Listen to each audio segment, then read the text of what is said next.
Cedo, separamos o nosso tempo para chegar na tua casa, cantar, louvar o Senhor, te agradecer, principalmente ouvir aquilo que o Senhor tem para falar aos nossos corações.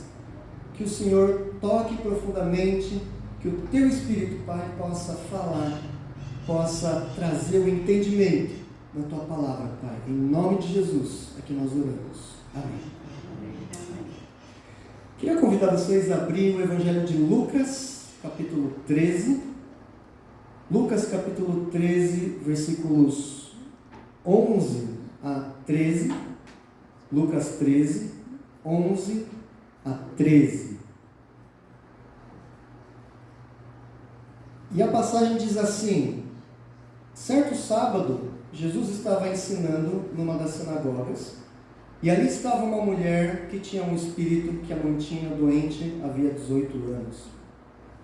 Ela andava encurvada e de forma alguma podia endireitar-se.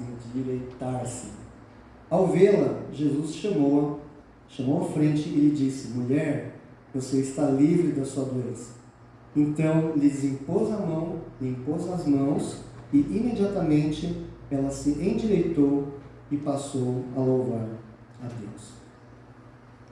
Só para a gente entender o que estava acontecendo aqui, era um sábado, e no sábado, como a gente sabe, na tradição judaica, é o momento que o povo judeu, a comunidade judaica, separava para poder ouvir a palavra do Senhor, reunir na igreja, como nós fazemos aqui, talvez com algumas características um pouco diferentes, mas eles se reuniam para ouvir a palavra de Deus, para louvar, para agradecer, para cantar. E Jesus, ele estava ali na frente, na sinagoga. Ele não era o líder da sinagoga, mas possivelmente ele foi convidado, alguém que tinha a autoridade e o reconhecimento dos líderes, e ele estava lá pregando, ensinando, nas férias do pastor, muitos convidados vão vir, vão estar trazendo a palavra, e com certeza são pessoas que o pastor confia, que realmente é centrado na palavra, não vai trazer nenhuma heresia, algo fora daquilo que está escrito na palavra.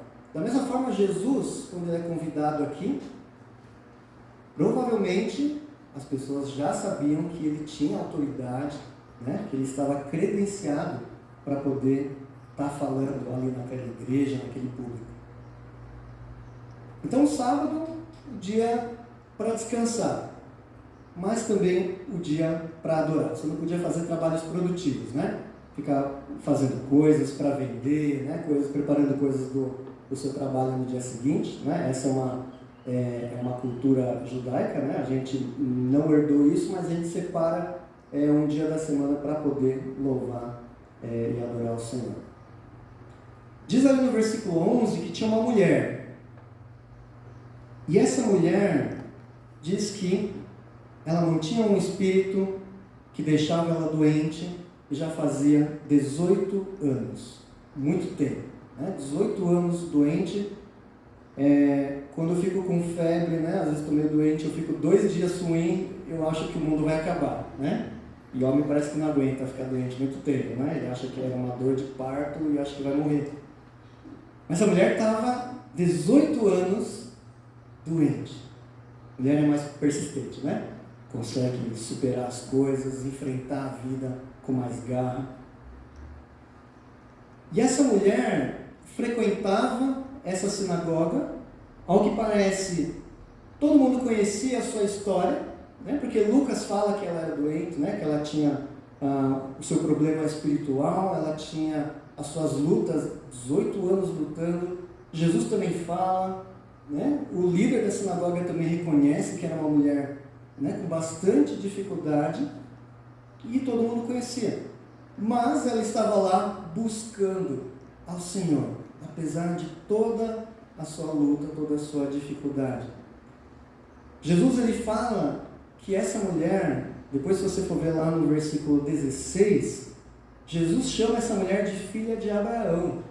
Filha de Abraão é um reconhecimento muito forte para o povo judeu, Como se fala assim, você de fato, é filho de Deus, é uma mulher abençoada, é uma mulher que faz parte da aliança.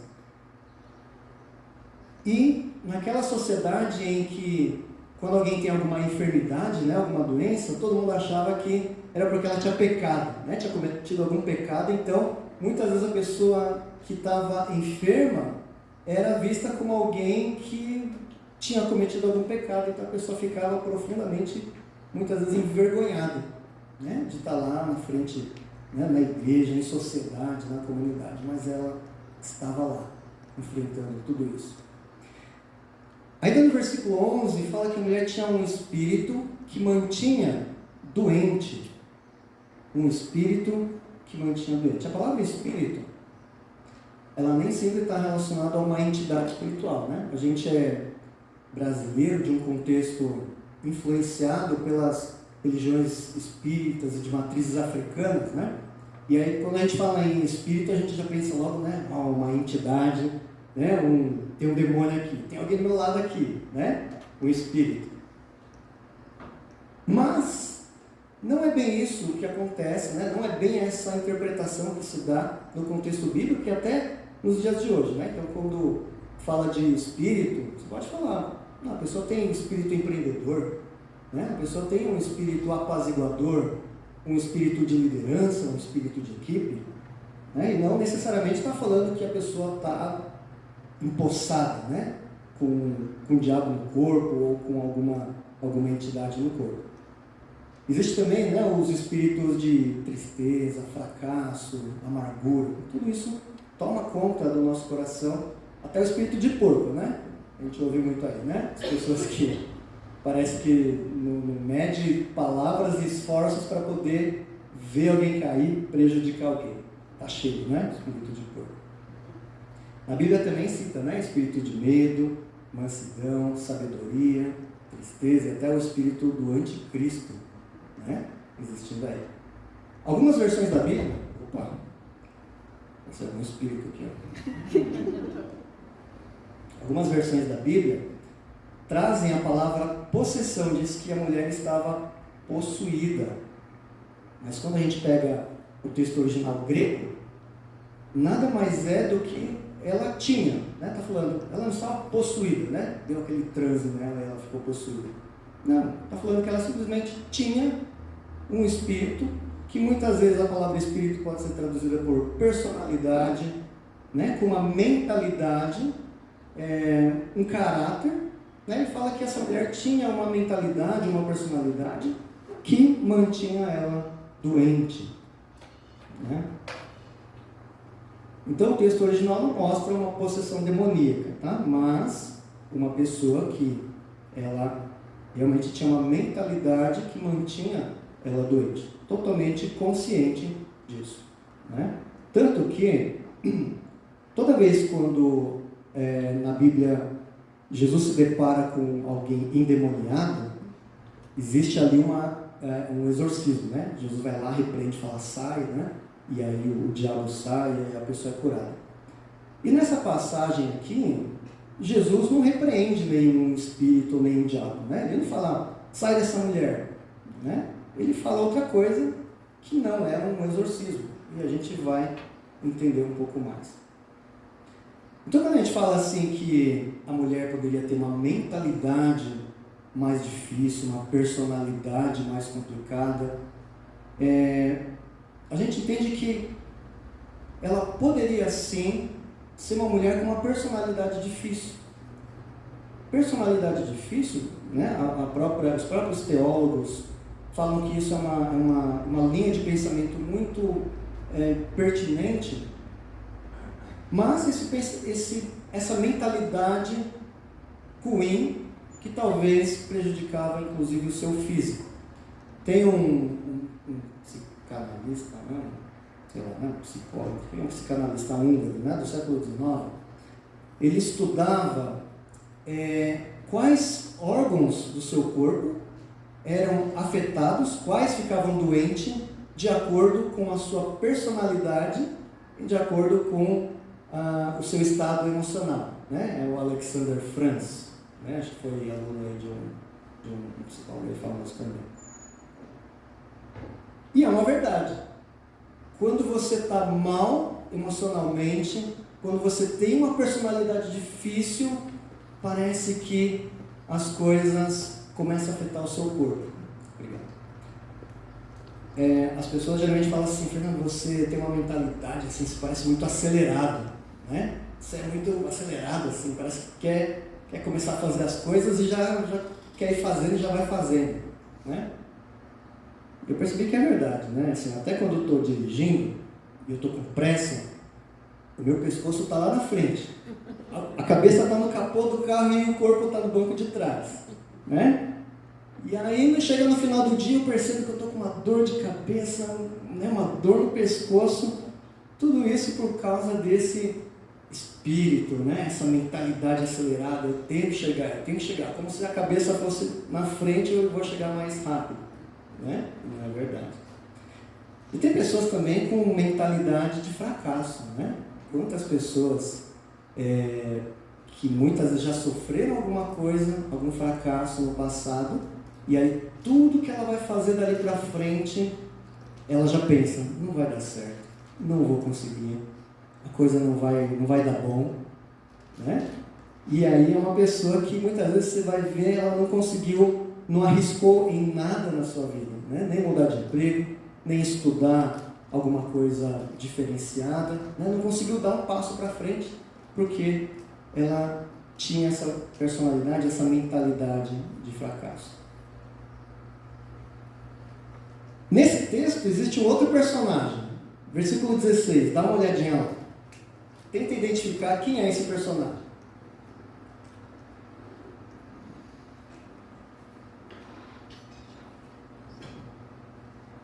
Versículo 16, quando Jesus está falando dessa mulher, ele fala assim: essa mulher, filha de Abraão, a quem Satanás mantinha preso. Satanás mantinha preso. A palavra Satanás significa inimigo, né? Aquela pessoa, aí sim, aquela entidade espiritual que vem aprisionar, vem oprimir e vem tentar derrubar as pessoas.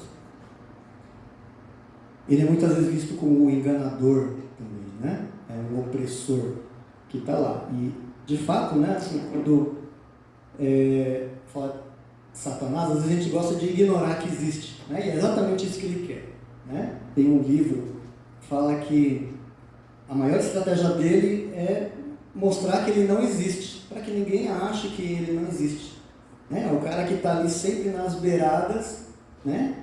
A Bíblia diz: como um leão devorador, procurando uma oportunidade para devorar. E eu lembro na tentação do deserto, quando Jesus estava lá, quem que apareceu lá para atormentar? Satanás. E o que ele faz? Ele tenta colocar em Jesus uma crise de identidade. Se você é o Filho de Deus, faça isso. Se você é isso, faça aquilo. E Jesus tinha muito claro, né, quem ele era, né, a sua identidade. E Jesus não caiu nessa. Mas agora a gente começa a ver na vida dessa mulher que existe tanto a presença de uma mentalidade debilitada, quanto alguém ali do lado, atormentando, procurando derrubar a sua vida. Às vezes eu penso assim, né? Quem é Satanás, né? Às vezes eu imagino ele um dono de um circo.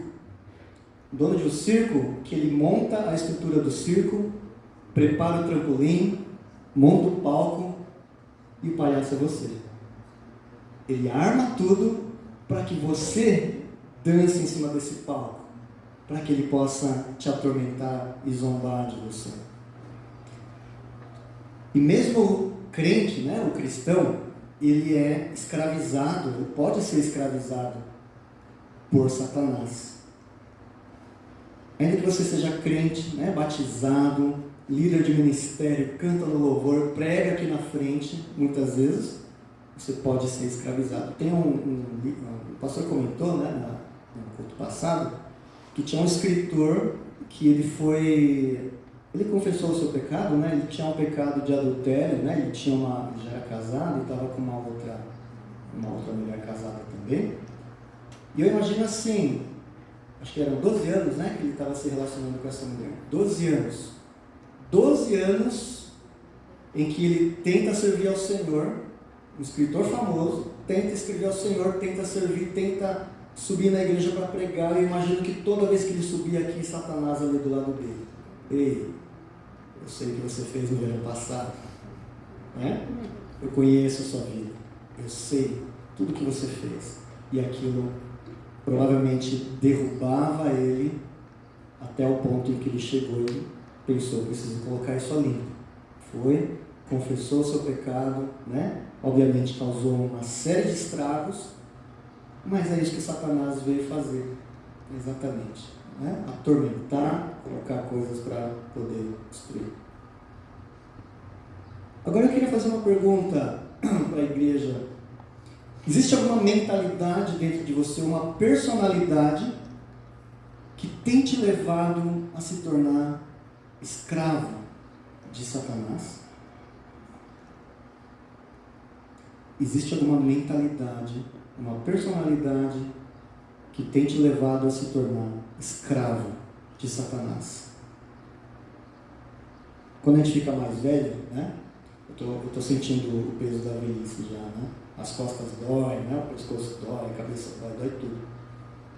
Mas a gente vai ficando mais velho e a gente pensa, eu sou assim mesmo. Tudo que aconteceu na minha vida, eu tenho uma bagagem, sou assim mesmo. E eu fiquei assim por causa disso.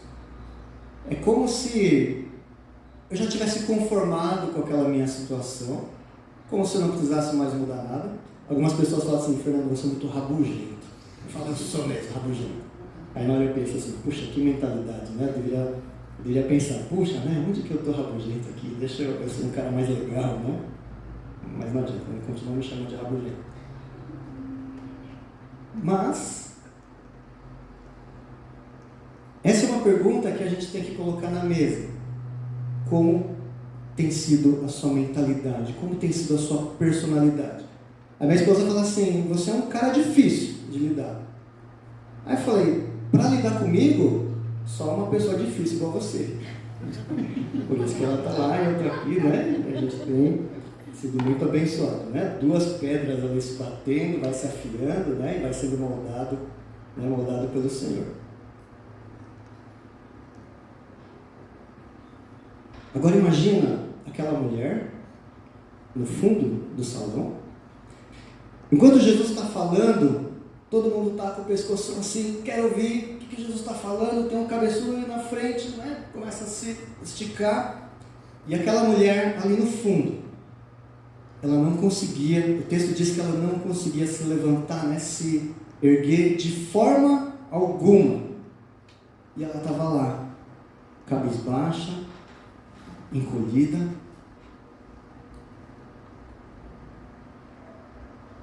Mas mesmo assim Jesus, ele consegue reparar naquela mulher. Jesus deveria ter um olho, né? Um olho cirúrgico, um olhar cirúrgico, né? Ele olha assim, ali. E Jesus repara nessa mulher. E ele faz então um convite para ela. Vem até aqui na frente. A primeira vez que eu fui na igreja, alguém falou assim, e hoje nós temos um visitante, Fernando, levanta aí, Fernando. Mas que vergonha que eu senti, assim, eu levantei assim, envergonhado. Aí o pessoal perguntou, de onde você é? Qual é o seu nome? Quantos anos você tem? Né? Só faltou perguntar o número da conta e a senha. Aí eu levantei assim, né, intimidado, e todo mundo começou a bater palma. Eu falei, puxa, que vergonha, né, que eu passei ali. Né? Já até falei aqui na igreja, né? Falando, não manda a visitante levantar, porque é muito ruim. E aquela mulher, lembra que eu falei, né, é uma sociedade em que quando alguém tem uma doença, a sociedade acha que ela está em pecado, que ela cometeu o pecado. E aí, Jesus fala, vem aqui na frente.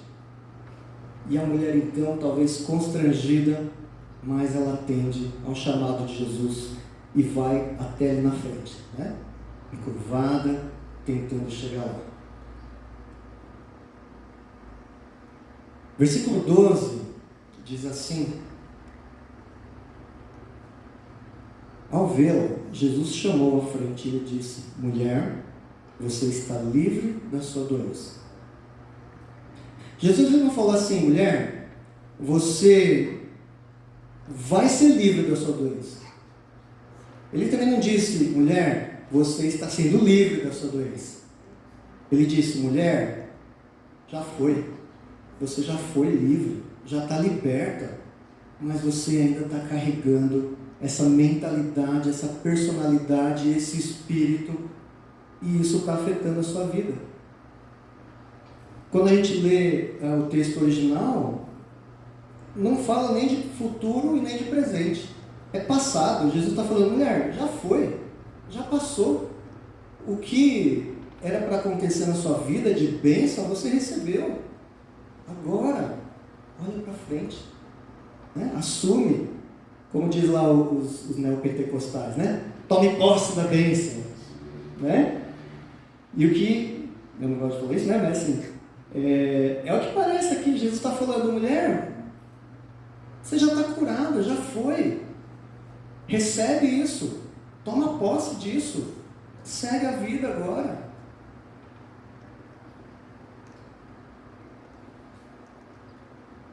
Quantos aqui tem cachorro na casa de vocês? Cachorrinho, né? Eu não sei quantos adotaram um cachorro na rua. Alguém já pegou cachorro na rua?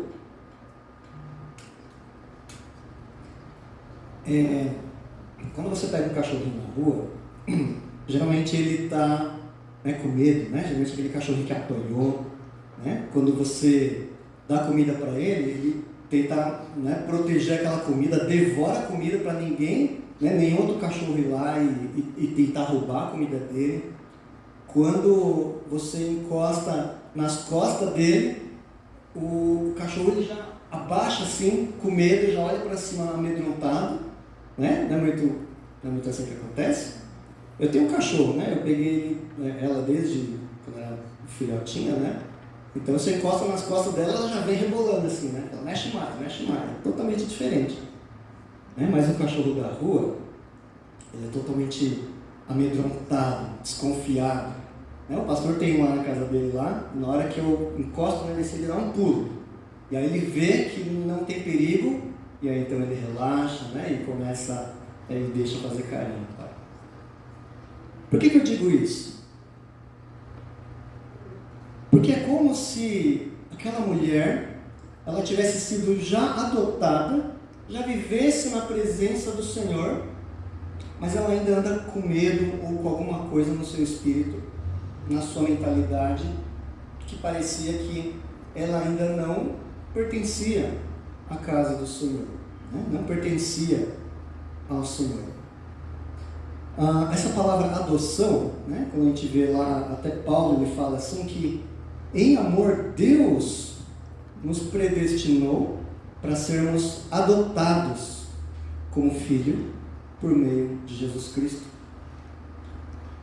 É como se você já estivesse morando na casa de Deus, mas você vive como se fosse um estrangeiro, vive como se fosse alguém que não pertence àquela casa. E o que Jesus está falando para essa mulher é: você já pertence a essa casa, você é filha de Abraão, a herança celestial você já tem, só que a sua mentalidade não está boa, a sua personalidade não está legal. Jesus fala: tenta agir como se você realmente já pertencesse a Deus, reconheça a Deus como seu Pai, e você, mesmo assim como filho adotivo, você vai receber o amor desse Pai, Ele vai cuidar. Quem pertence à família de Deus, você tem um pai, né? E o pai é aquele que vai, pai e mãe, né? É aquele que vai tratar as feridas do seu filho. O filho está machucado, vem aqui, né? Metiolatezinho, aquele que não arde, né? Para a criança não ficar chorando hoje em dia, né? Antigamente não, né? Tacava água oxigenada, álcool e a vida segue, né? Todo mundo sobreviveu. Mas é o Deus que vai lá, pega no colo, começa a disciplinar, fala: filho, a sua mentalidade aqui está errada, tem que mudar aqui, muda ali, né? E às vezes a gente está naquela rebeldia, toma uma palmadinha aqui que vai ficar tudo bem, né? Ninguém morreu, né, de tomar palmadinha, mas é o pai que ajuda a superar trauma, ensina o seu filho a andar corretamente, ensina o seu filho a superar a vergonha, o fracasso, a derrota e até um passado já resolvido. Às vezes a gente fica remoendo o nosso passado, né? Coisas que já foi, Deus já tratou, já curou, já perdoou, perdoa a outra pessoa que, né, talvez você tenha ofendido, está tudo resolvido, mas você ainda olha para trás e fala, eu não me perdoo. O próprio Jesus perdoou, fala, mas eu não me perdoo, né? A minha régua, Jesus, é mais alta que a sua, eu não me perdoo. Mas quando você entra na casa de Deus, Deus começa a trabalhar na sua vida. Só que para isso tudo acontecer, Jesus nos dá outro ensinamento. Veja lá no versículo 13. Ele diz assim: então lhe impôs as mãos e imediatamente ela se endireitou e passou a louvar a Deus.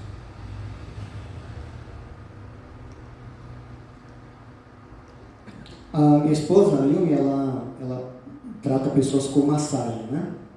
E muitas pessoas vão lá com dor, né? Muita dor em várias partes do corpo, e começa a conversar e percebe que muitas vezes é dor ocasionada por alguma situação emocional, né? E aí alivia o corpo tudo e tal, mas a pessoa volta na sua rotina, vai se estressando, vai vivendo tudo aquilo e precisa voltar na massagem, né, para aliviar. E é isso que muitas vezes acontece, a gente precisa ficar dando manutenção do nosso corpo, porque a gente está tomado muitas vezes de um espírito, de algo dentro de você talvez, que está te derrubando. O versículo 13 diz que Jesus lhe impôs as mãos, Jesus tocou essa mulher, Jesus encostou nela. O toque de Jesus faz com que você vai atrás das pessoas que você ofendeu e peça perdão. O seu coração é quebrado, você deixa o seu orgulho de lado, aquela autossuficiência, o toque de Jesus vai tirando. Ele te deixa humilde, te amolece, te dá misericórdia, te dá renovo, restaura a alma e você descansa. Você sente aquela paz que Deus promete. Sente uma alegria que você nem conhecia. Ele te levanta de uma maneira que você achava que nunca ia conseguir, como essa mulher. Essa mulher achava que nunca ia conseguir endireitar o seu corpo. Mas com o toque de Jesus, quando ele vem e encosta nessa mulher, ela consegue se endireitar. Você poderia até, vou ler alguns livros de autoajuda, vou comprar, né, alguns livros que ajudam a melhorar o meu caráter, a minha mentalidade. Mas a gente sabe, quem já experimentou sabe que é o toque de Jesus, quando você deixa ele tocar, é que existe uma transformação verdadeira. O tema dessa mensagem é tempo de recomeçar.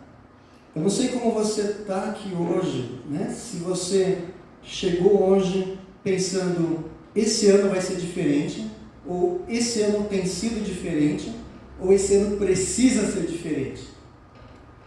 Mas o que a gente aprende nessa passagem é que não tem como ser diferente se você não seguir alguns passos desses daqui que Jesus tem colocado.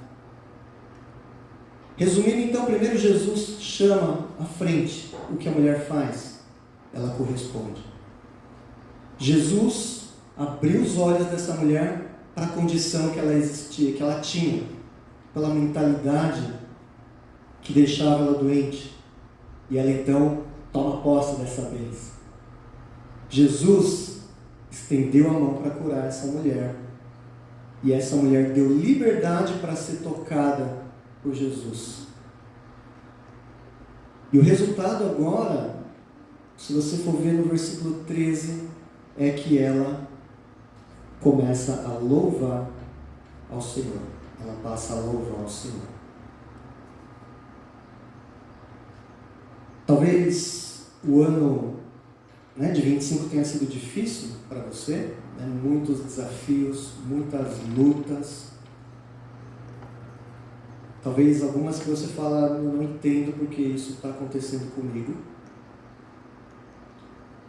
E nessa passagem existe uma dança, a dinâmica de uma dança. Não sei quantos aqui gostam de dançar, eu odeio dançar, mas eu tive que dançar no meu casamento, tive que dançar uma valsa. E nem quero imaginar como é que foi.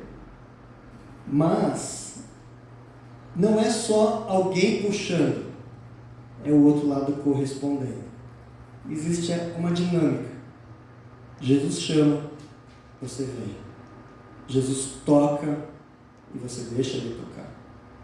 Jesus lhe te dá uma libertação e você recebe aquilo para você poder caminhar, olhar para frente e não ficar olhando para trás das coisas que passaram. Quantos aqui querem um tempo de renovo, um renovo espiritual, um renovo físico na sua vida? Talvez um renovo também na profissão, no trabalho, um direcionamento especial na sua vida. Jesus ele dá toda a fórmula. Buscar o Senhor e o Senhor começa a trabalhar e você deixa de trabalhar. Feche os seus olhos.